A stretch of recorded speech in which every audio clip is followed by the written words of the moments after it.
Hello, beer enthusiasts. We're thrilled to be back with the series Behind the Beer after an unexpected intermission in 2020. Our journey began with an exploration into the world's most beloved beverage, but was abruptly cut short due to the pandemic, leading to the shutdown of breweries worldwide. It was a difficult year for all, especially for our brewing communities. Yet, like a well-crafted brew, we've bounced back. We're excited to breathe new life into Behind the Beer, this time with a fresh twist. We're transforming our series into a more conversational video podcast style. Now, as we turn a new page, Ernest Stevenson will be your guide, steering us down a slightly different path. The seats across the table will be filled with fascinating individuals from the beer world, including a general manager of a brewery, a head brewer, an owner of a brewery, and many more. And for those who missed our maiden voyage, we're re-releasing our first episode featuring the remarkable Travis Tolson of Amor, Artis Brewing, originally hosted by Aaron Gore. So grab a cold one, sit back, and join us as we embark on this exciting beer journey once again.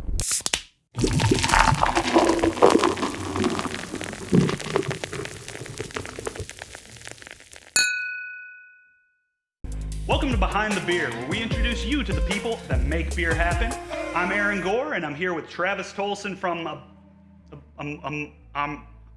Amor Artis. Amor that's how it's pronounced. Amor Artis. Amor Artis. So I'm sure that you've heard a million times. Yeah. Had a million different pronunciations on the name of the brewery. But tell me a little about what the name means and how you guys came up with it. Yeah, the name is simple. It's Latin for love craft. We thought it was very fitting since we're a craft brewery.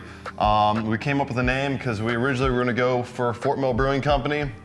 Unfortunately, that is what our LLC is called, but someone trademarked the name and bought the website after us. They wanted some money that we didn't have. And you guys are in Fort Mill, South Carolina. Yeah, we're from downtown Fort Mill, right on Main Street. So for those of you who are less geographically inclined, Fort Mill, South Carolina, it's a suburb of Charlotte. Charlotte's on the border between the two Carolinas. If you ask someone from North Carolina, North and South Carolina are basically the same state. If you ask somebody from South Carolina, they very much aren't. No.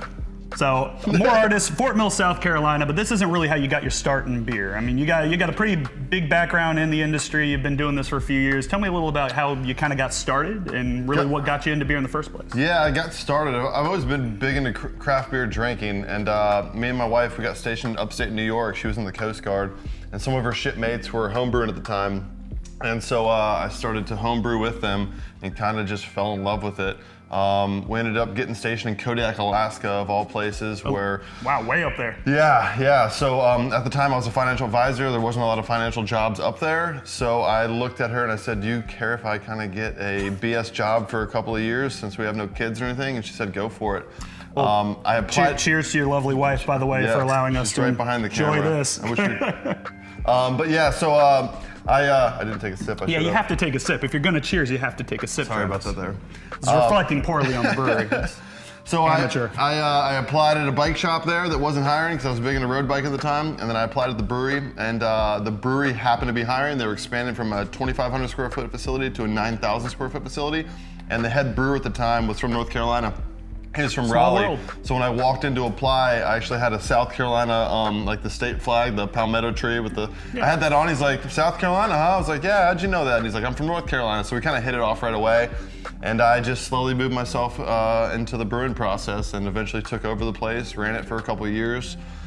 Left there once we started having kids, went to Asheville, North Carolina, where I ran the pub Wicked Weed for about 2.5 years. And then me and my brother and wife opened up this place. This month is actually our anniversary is in like 10 days or 12 days or something like that. Anniversary with the wife or anniversary for the brewery? No, brewery. Don't mess that brewery. up. No, brewery. So a couple of years here, coming back to Fort Mill, that's obviously a bit of a homecoming for you guys, but tell me a little more about Wicked Weed. I'm sure that a lot of the people watching this are at least familiar with who Wicked Weed is, familiar with the buyout from Anheuser-Busch. Tell us a little about your time there, what you did for them, and a little more about the inn there, how you wound up deciding to leave. Yeah, so we were living up in Alaska. We had my son Carter, and my wife said, you know what, I want to get out of the Coast Guard. I want to be a stay-at-home mom, and so we started applying for jobs down in actually Charlotte area first.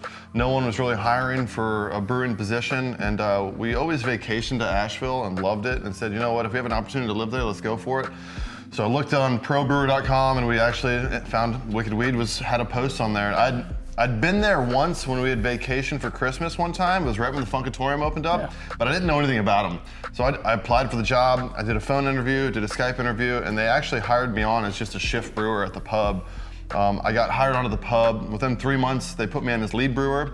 About 4 months after that, the head brewer left, and they asked me to step up and be the head brewer there. So my role there was running the downtown location, a little 15-barrel brew house, kind of all the pilot stuff.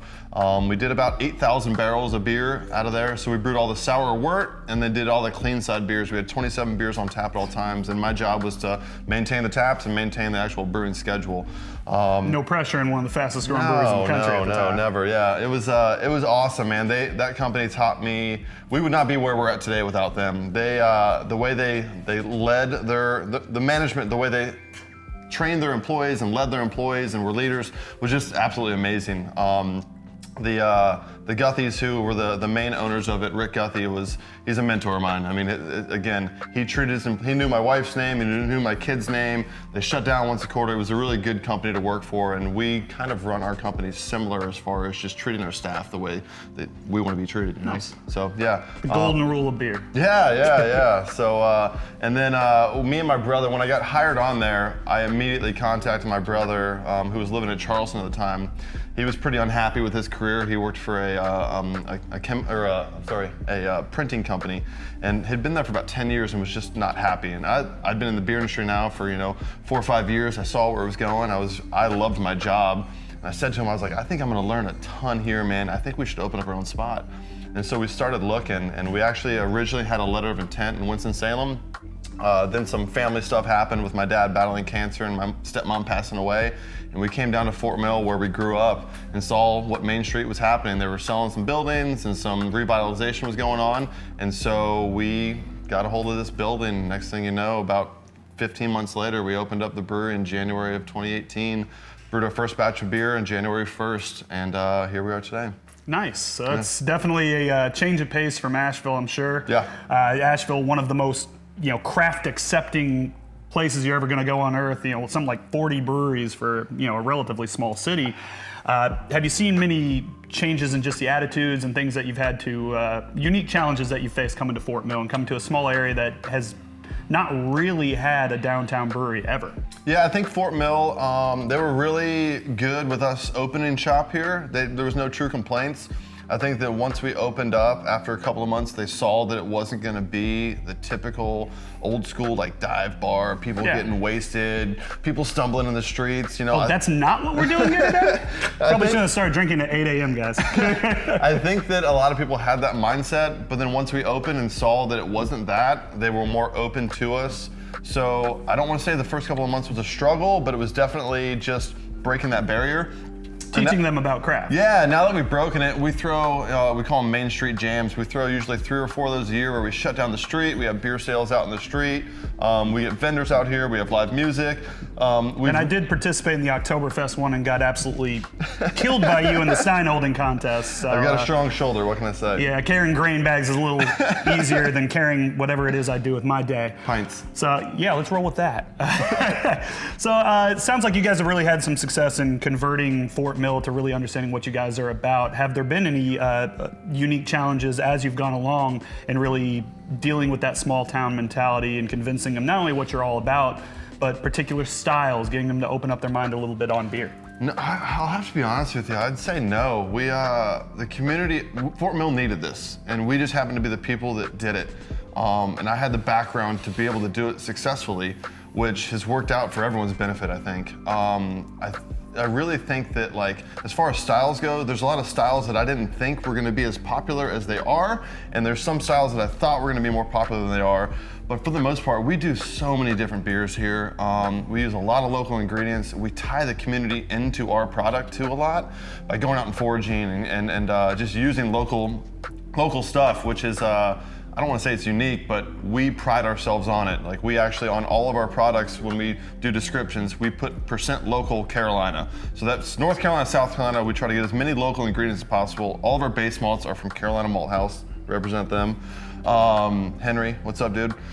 Steve, Aaron, not forgetting about you. So we really pride ourselves on that, and I think that draws. We're the neighborhood bar. Like everyone comes here who's from here, and literally it's like a social gathering hall. In Alaska, where I brewed, it was a very similar vibe and feel, and the community, that's where everyone went, and didn't matter if it was young or old. They came there and they socialized, and we tried to recreate that here, and I'll tell you what, we've done a damn good job of it, and the community loves it and we love it. Nice. So it sounds like they've really embraced you guys. What are some styles that you've definitely seen take off here, and what are some styles that maybe you thought were really going to be a hit with your Fort Mill customers and just haven't really gotten the traction? Styles that take off, of course, IPAs. Everyone loves IPAs. No. Right now, I'm drinking a really cool beer. It's called Plant Candy. That's a good name. When we originally opened up, we brewed a beer called Just the Spruce Tip. So when I brewed up, I see what you did there. When I brewed up in Alaska, we use Alaska spruce tips, which a lot of people use spruce tips. There's two different spruces people use usually though. Blue spruce from Colorado or Alaska spruce, which blue spruce is like a pine tree, you know, it's like a Christmas tree. Well, Alaska spruce is totally different. It is like citrusy, lemony, really awesome nose to it. And so we use that one, and actually the cool thing is the old brewery that I ran, what we would do up there is we would get the community involved. We would trade a pint for a pound. So we would say, bring us a pound of spruce tips, we'll give you a pint of beer.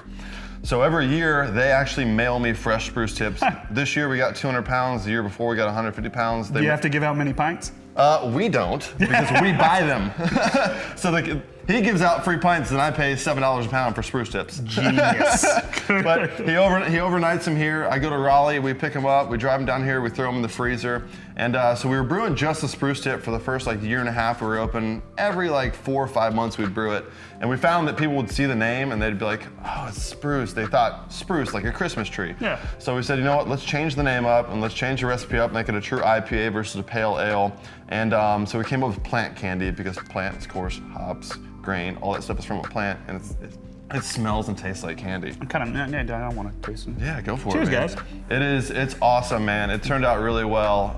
That's really good. We're trading. All right, I'm good with that. This is Try the Plant Candy. Pirate's Breakfast, pretty good too, though. So tell us a little about the Pirate's Breakfast. So we covered the Plant Candy, Pirate's Breakfast, Imperial Breakfast Stout, I'm guessing. Yeah, basically. It's so last year we did a beer called Rise and Shine.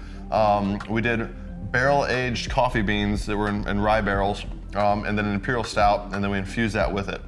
So we did that again this year. It was a huge hit last year. We did it again this year.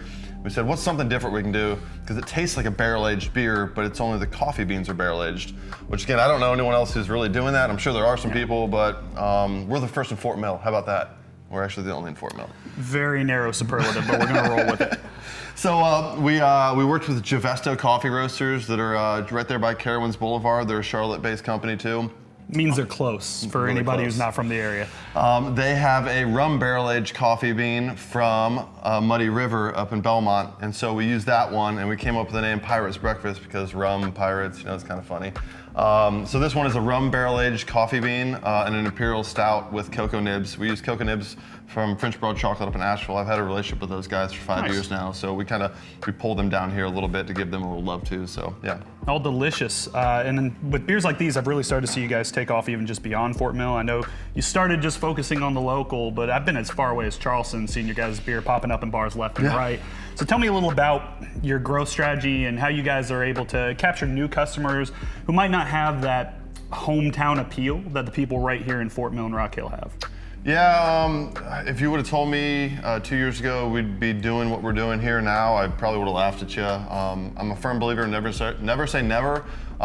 It's like a relationship. Everything's always changing and evolving, and we have definitely changed and evolved our business model, 20 times. I think last week we did it 3 times. But lately we were realizing that package is very important, so we started canning about 2.5, 3 months ago.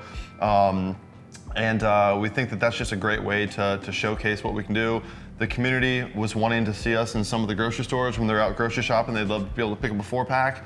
People leaving here, they wanted to be able to take a 4-pack home with them. So our next step is starting to can more. We just ordered some more tanks. We're getting those in about 2 weeks. Package is going to be kind of a focus this year.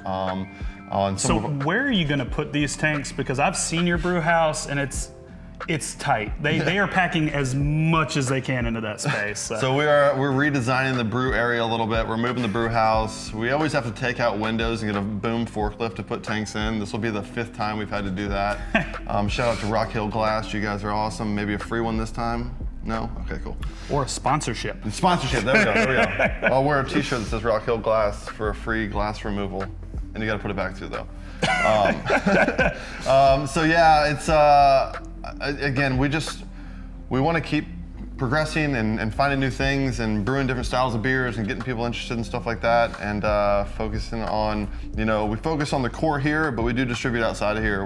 We distribute a bunch of beer up in Charlotte. We're in the Triad, a little bit in Asheville, Columbia, Charleston. We're North and South Carolina only, but the main focus is Fort Mill and surrounding areas. So Charlotte being our back door, that's a huge focus for us. It's a huge beer community up there. We realize that, and we're only 15, 20 minutes away from like downtown Charlotte. So it's like a no-brainer. We're closer to... Basically in the city. We're basically in the city. Yes, we're in South Carolina, but we are literally, we consider ourselves like a Charlotte brewery, basically, because we're in that little bubble. So everybody in South Carolina just cried a little bit hearing you say that. They're just jealous that they're not close to Charlotte like we are. Yeah, we're right there. So, by the way, I live in South Carolina, so this is all self-afflicting. So tell me a little about what's next for Amor Artis and what you guys have kind of coming around the bend. Next is our anniversary. This is delicious, by the way, guys. Thanks, man. If you're here, try the plant candy. It's really good. Sounds a lot worse when you say that out loud. Next for us is our anniversary. It's on January 25th. We're doing I don't know if I should say it. Yeah, we're doing a bottle release. I'm saying it. It's out there. Sorry, Alex.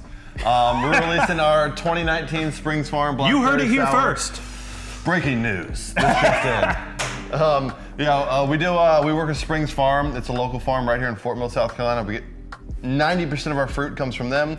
We only use whole fruit, no puree or frozen anything.